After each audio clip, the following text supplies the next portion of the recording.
రెడికా breaking news చూస్తున్నాం. మంత్రివర్గ సహచరులపై CM Chandrababu అసంతృప్తి వ్యక్తం చేశారు. మంత్రులెవ్వరూ సంతృప్తికర స్థాయిలో పనిచేయట్లేదని సీఎం ఆగ్రహించారు. మహిళా ఎమ్మెల్యేను వైసీపీ నేతలు కించపరిస్తే మౌనంగా ఉంటారా అంటూ మండిపడ్డారు. రాష్ట్రంలో జరుగుతున్న పరిణామాలపై అప్రమత్తంగా ఉండాలన్నారు. నిత్యావసరాల ధరలు గణనీయంగా తగ్గించేశామని, ఈ మంచిని ప్రజలకు తెలపటంలో విఫలమయ్యామని సీఎం చంద్రబాబు అసహనం వ్యక్తం చేశారు.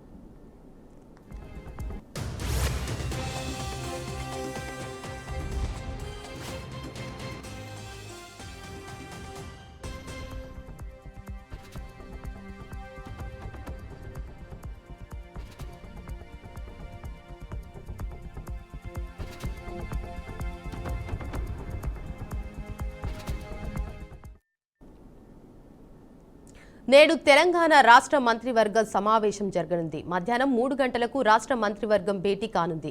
గత సమావేశంలో ప్రతి 3 నెలలకు ఒకసారి కేబినెట్ సమావేశాన్ని స్టేటస్ రిపోర్టు మీటింగ్గా నిర్వహించాలని ఆదేశించింది. ఈ ప్రభుత్వ హయాంలో ఇప్పటి వరకు జరిగిన 18 మంత్రిమండలి సమావేశంలో తీసుకున్న 327 నిర్ణయాలు, వాటి అమలుపై యాక్షన్ టేకెన్ రిపోర్టును ఈ భేటీలో సమర్పించి చర్చించే అవకాశాలున్నట్లు సమాచారం.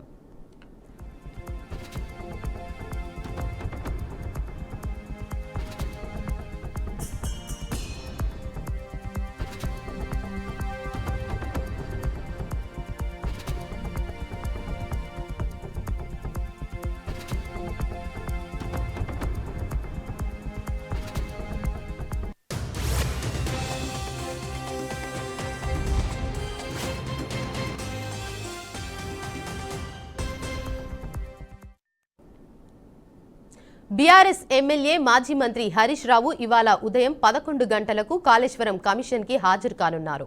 జూన్ 9న ఇప్పటికే ఆయన కమిషన్ ముందు హాజరైనప్పటికీ మరింత సమాచారం అందించేందుకు కొంత గడువు కోరారు. హరీష్ రావు విజ్ఞప్తి మేరకు కమిషన్ ఉదయం 11 గంటలకు మరోసారి హాజరయ్యే అవకాశాన్ని కల్పించింది. ఆ నేపథ్యంలో హరీష్ రావు కమిషన్ ముందు హాజరై సంబంధిత వివరాలను కమిషన్ పీసీ ఘోష్కు సమర్పించనున్నారు.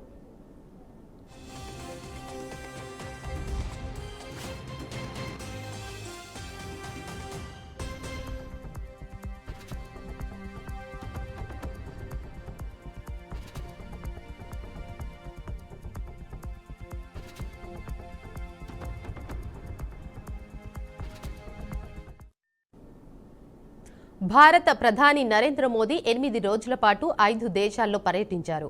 పర్యటనను ముగించుకొని స్వదేశానికి బయలుదేరారు. విదేశీ పర్యటనలో భాగంగా Ghana, Trinidad and Tobago, Argentina, Brazil, Namibia దేశాలను మోడీ సందర్శించారు.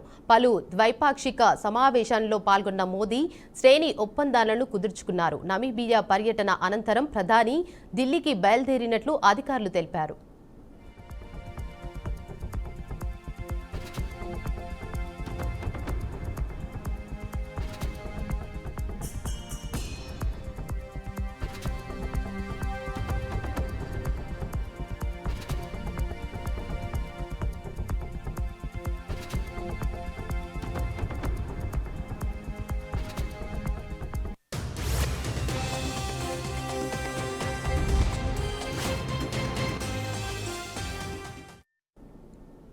గాజాపై ఇజ్రాయెల్ వైమానిక దాడులను కొనసాగిస్తుంది. ఒకవైపు అంతర్జాతీయ మధ్యవర్తులు గాజాలో కాల్పుల విరమణకు ప్రయత్నాలు ముమ్మరం చేస్తుండగా మరోవైపు ఇజ్రాయెల్ దాడులు చేస్తుంది. నిన్న జరిగిన వైమానిక దాడుల్లో 40 మంది పాలస్తీనియన్లు ప్రాణాలు కోల్పోయారని ఆసుపత్రి వర్గాలు వెల్లడించాయి. మృతుల్లో 17 మంది మహిళలు, 10 మంది పిల్లలు ఉన్నట్లు ఖాన్ యూనిస్ నగరంలోని నాసర్ ఆసుపత్రి వర్గాలు తెలిపాయి. ఈ దాడుల్లో ఒకే కుటుంబానికి చెందిన 10 మంది మరణించారు. పాలస్తీనీయుల మరణాలపై ఇజ్రాయెల్ మౌనం పాటించినప్పటికీ గాజాలో 100 లక్ష్యాలపై దాడులు చేసినట్లు ప్రకటించింది.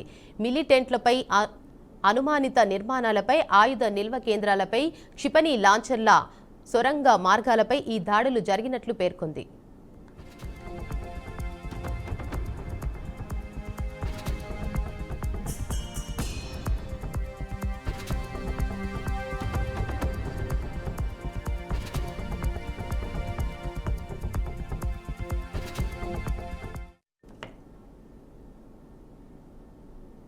ఇవి ఇప్పటివరకున్న బులెటిన్ అప్డేట్స్. చూస్తూనే ఉండండి బీఆర్కే న్యూస్ తెలుగుడి సత్తా.